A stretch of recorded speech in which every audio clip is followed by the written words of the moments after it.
আসসালামু আলাইকুম ওয়া রাহমাতুল্লাহি ওয়া বারাকাতুহু। সম্মানিত ভিউয়ার্স, কেমন আছেন সবাই? এই মুহূর্তে আছি ডিএক্সএন অফিসে মালয়েশিয়াতে।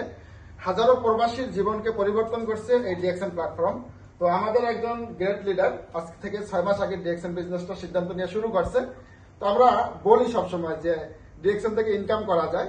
তো আলহামদুলিল্লাহ উনি কিন্তু ওনার এই মাসের বোনাস 2000 রিঙ্গিত, বাংলাদেশের 60,000 টাকার উপরে সে কিন্তু ইনকাম করছে। তো বর্তমানে প্রবাসে বিশেষ করে মিডল ইস্ট, মালয়েশিয়া এই সমস্ত দেশগুলোতে অর্থনৈতিকভাবে খুবই মন্দায় আছি আমরা কিন্তু একটা সেকেন্ডারি ইনকাম করার জন্য ডিএক্সএন বিজনেসটা করতে পারি। শুধুমাত্র হাতে থাকা স্মার্টফোন ব্যবহার করে সারা পৃথিবীতে আপনি চাইলে বিজনেসটা করতে পারবেন। তো যারা আমাদের লিডারকে চিনেন তো তার সাথে যোগাযোগ করেন। পাশাপাশি যারা ডিএক্সএন সম্পর্কে শুনছেন অথবা ডিএক্সএন সম্পর্কে কোনো না কোনোভাবে ধারণা পেয়েছেন, এখনো শুরু করেন নাই, শুরু করেন, আপনার জন্য এই ইনকাম অপেক্ষা করতেছে। সুতরাং একটা সুন্দর এবং সঠিক সিদ্ধান্ত নিয়ে কাজ শুরু করেন এবং নিজের জীবনটাকে উপভোগ করেন, হয়ে ওঠেন একজন সফল ব্যবসায়ী। ভালো থাকেন সবাই।